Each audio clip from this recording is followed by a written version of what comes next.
Breaking news Vikarabad జిల్లా collector పై లగ్గచెర్లలో దాడి కేసులో కొత్త కోణం అయితే వెలుగులోకి వస్తుంది. ఆ గ్రామానికి చెందిన పంచాయతీ సెక్రటరీ రాఘవేందర్ కీలక పాత్ర పోషించినట్లుగా ఈ ఘటనలో ఆధారాలు దొరికాయి. లగచెర్లకు చెందిన ఆయన సంగయ్యపల్లిలో ప్రభుత్వ ఉద్యోగం చేస్తూ ఉన్నాడు. గ్రామస్తులను రైతులను రెచ్చగొట్టాడని అధికారులపై దాడికి సిద్ధంగా ఉండాలని ప్రేరేపించినట్లుగా అధికారులు సేకరించారు ఆధారాలు. దీనికి సంబంధించి ప్రస్తుతం రిమాండ్ లో ఉన్న రాఘవేంద్ర పై మరికొన్ని కేసులు నమోదు చేసే అవకాశం ఉందని చెప్తూ ఉన్నారు.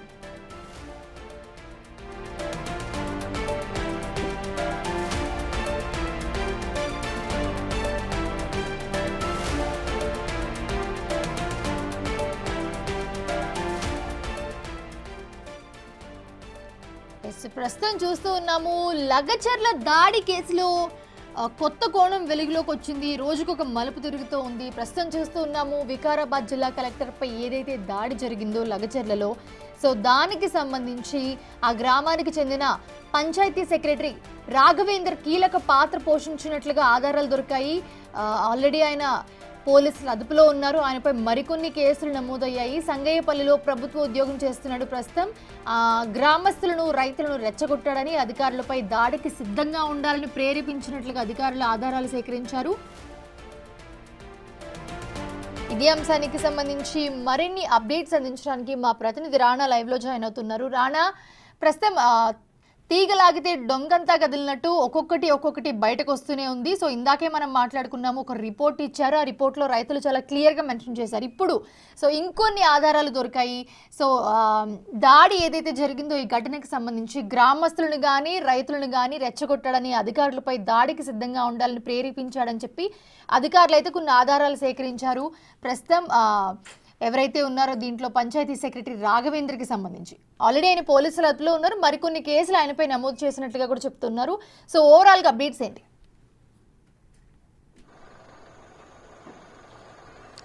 ఇది ఒక సంచలనమైనటువంటి విషయంగా మనం పరిగణించాల్సిన అవసరం ఉంది. ఎందుకంటే ఎగ్జాక్ట్ గా మధ్యాహ్నం ఎస్సీ ఎస్టీకి సంబంధించినటువంటి కమిషన్ సభ్యులు ఇక్కడికి వచ్చినప్పుడు ఇదే ప్లేస్ లో రాఘవేందర్కి సంబంధించినటువంటి వాళ్ళ వైఫ్ ఇక్కడికి వచ్చారు. చిన్న బిడ్డను తీసుకుని వచ్చి ఇక్కడ కూర్చొని ఆయనతో మాట్లాడడం జరిగింది. ఎందుకంటే మా ఆయనకి అసలు ఏ సంబంధం లేదు, సంబంధం లేకుండానే ఆయన డ్యూటీ నుండి వచ్చాడు. వచ్చిన తర్వాత నైట్లో పోలీసులు అక్రమంగా అరెస్ట్ చేసుకొని వెళ్ళిపోయారంటూ కూడా ఆమె చెప్పడము. తర్వాత కమిషన్ సభ్యుడు ఏకంగా జిల్లా ఎస్పీని పిలిపించి ఆయన ఒక ప్రభుత్వ ఉద్యోగి, ఆయన ఎట్లా తీసుకెళ్తారో ఆయనకు ఆ మాత్రం సెన్స్ ఉంటుంది కదా, తప్పు చేయకూడదు అనేది మీరు ఒకసారి పునః పరిశీలించండి అని చెప్తే ఎస్పీ కూడా ఒకవేళ ఆయన ఇన్వాల్వ్మెంట్ లేకపోతే ఖచ్చితంగా కూడా ఎగ్జామిన్ చేసి మేము వదిలేస్తామనేసి కూడా హామీ ఇచ్చాడు.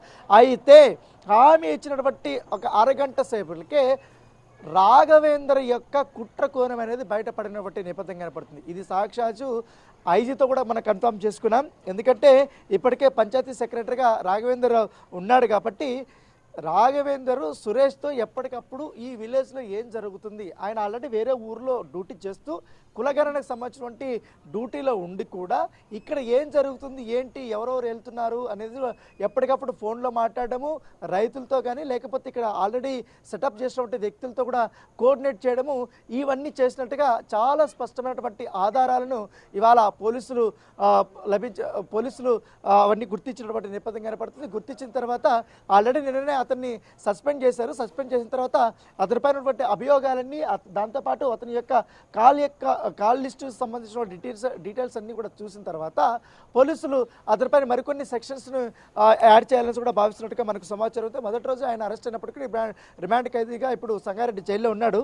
సో దాదాపు 2-3 రోజుల నుంచి అనుకున్నారు. గ్రామస్తులు కూడా అందరూ చాలా సింపతి కూడా చూపించారు. ఎందుకంటే అక్రమంగా తీసుకెళ్ళిపోయారని కూడా చెప్పారు. కాకపోతే ఇప్పుడు కుట్రకోణం అనేది బయటపడింది కాబట్టి ఇప్పుడు వాళ్ళు కూడా ఔరా అన్నటువంటి పరిస్థితి అయితే కనపడుతుంది. ఎందుకంటే గ్రామస్తులను రైతులను దాంతోపాటు ఇక్కడ ఉన్నటువంటి కొంతమంది వాళ్ళని కూడా రెచ్చగొట్టే విధంగా కూడా అతను పనిచేశాడు. దాంతోపాటు అధికారులకు పై దాడి సిద్ధంగా ఉండాలని రైతుల్ని అతను గత కొన్ని రోజులుగా కూడా ప్రేరేపించినట్టుగా మనకు సమాచారం అవుతుంది. దానికి సంబంధించినటువంటి ఆధారాలను ఇప్పుడు సేకరించారు.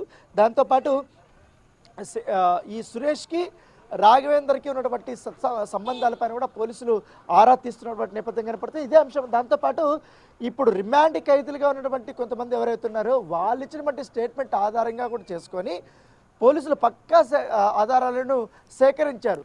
సేకరించిన తర్వాత ఇప్పుడు అతని పాత్ర ఎంతవరకు ఉందనేది కూడా చాలా కీలకమైనటువంటి అంశాన్ని బయట పెట్టినటువంటి నేపథ్యం ఏర్పడుతుంది. ఎందుకంటే ఎప్పుడైతే కలెక్టర్ పైన దాడి జరిగినప్పుడు 2-3 పేర్లు మాత్రమే బయటకు వచ్చాయి. దాంట్లో విలేజ్ సెక్రటరీ ఆయన అరెస్ట్ చేయడం తెలుసు, కానీ ప్రముఖంగా అయితే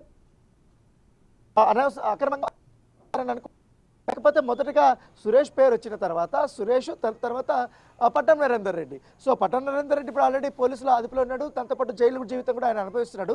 పరారీలో ఉన్నటువంటి సురేష్ కోసం కూడా ఇప్పుడు ఆ గాలింపు చర్యలు చేపడుతున్న నేపథ్యంలో మరికొంతమంది కూడా పోలీసులు అదుపులోకి తీసుకున్న వారు ఆల్రెడీ రిమాండ్ ఖైదీలుగా ఉన్నటువంటి వారు ఎవరుతున్నారో వాళ్ళు ఇచ్చినటువంటి ఇన్ఫర్మేషన్ స్టేట్మెంట్ను బేస్ చేసుకొని ఇప్పుడు ఏదైతే రాఘవేంద్ర సంబంధించిన పాత్రని వాళ్ళు తేటతెల్లం చేసినటువంటి నేపథ్యం ఏర్పడుతుంది. లగచర్ల గ్రామంలో నేను ప్రస్తుతం ఉన్నాను. లగచర్ల గ్రామంలోనే రాఘవేంద్ర సంబంధించిన వైపు ఐజీని కలిశారు. తర్వాత ఇక్కడ కమిషన్ సభ్యులతో మాట్లాడారు. దాదాపు అరగంట పాటు కూడా ఆమె కూడా మాట్లాడిన తర్వాత అప్పటికి ఆమె కూడా చెప్పింది అనవసరంగా సస్పెండ్ చేశారు, అనవసరంగా ఆయన్ని తీసుకెళ్లారన్న మాటలు మాత్రమే చెప్తుంది. కానీ దీని వెనకాలను బట్టి కుట్రకోణాన్ని, ఎందుకంటే దర్యాప్తు జరుగుతున్న నేపథ్యంలో ఈ అంశాన్ని పోలీసులు ప్రస్తావించలేదు. కాబట్టి ఇప్పుడు అఫీషియల్గా పూర్తి స్థాయి ఆధారాలు సేకరించారు కాబట్టి దాన్ని బేస్ చేసుకొని ఇప్పుడు ఆయన పైన మరిన్ని సెక్షన్స్ని అనేది యాడ్ చేయబోతున్నట్టుగా మనకు తెలుస్తుంది. దాంతోపాటు ఇప్పుడు మరికొంతమంది కూడా అదుపులోకి తీసుకుంటున్నారు కాబట్టి వారు ఏం చెప్తారు, ఎందుకంటే ఎవరెవరు వీరికి ప్రేరేపితం చేశారు. ఎందుకంటే గ్రామస్తులు కూడా మధ్యాహ్నం మనం చూసాం, ఇక్కడ కమిషన్ వచ్చినప్పుడు ఒక లెటర్ కూడా రాశారు. ఎందుకంటే అక్కడ జరిగినటువంటి దాడికి అలాగే దాంట్లో పలుకున్నటువంటి వ్యక్తులకి, ఈ గ్రామస్తులకి, ఈ ఊరోళ్ళకి ఎటువంటి సంబంధం లేదు, వాళ్ళు ఎవరో కూడా తెలియదు, వాళ్ళు కావాలని అటువైపు వెళ్తున్నారు, ఏమంటే దాడి చేసే విధంగానే వాళ్ళు అక్కడ అనుమానంగా మాకు కనపడ్డారు, కానీ వాళ్ళకి మాకు ఎటువంటి సంబంధం లేదు చెప్తున్నప్పుడు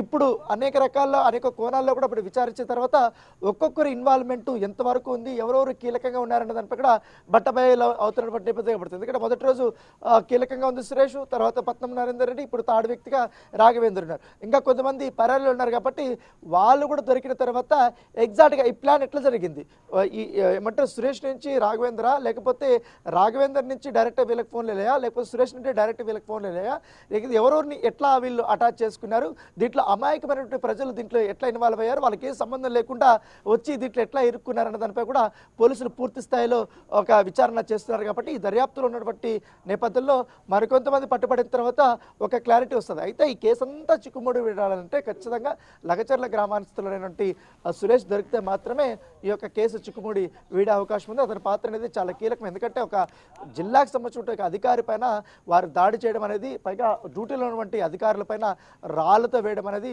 ఇది క్షమించి రాదనేది ఈ గ్రామస్తులే చెప్తున్నారు. ఎందుకంటే మాకు తెలియకుండా వీళ్ళు ఎట్లా చేశారో, మా గ్రామం పేరు చెడగొట్టారంటూ కూడా వాళ్ళు కూడా తమ ఆవేదనను వ్యక్తం చేస్తున్న నేపథ్యంలో ఇప్పుడు తాజాగా రాఘవేంద్ర పేరు బయటకు రావడం అనేది ఒక సంచలనంగా మారింది. Right, thanks for the updates Rana.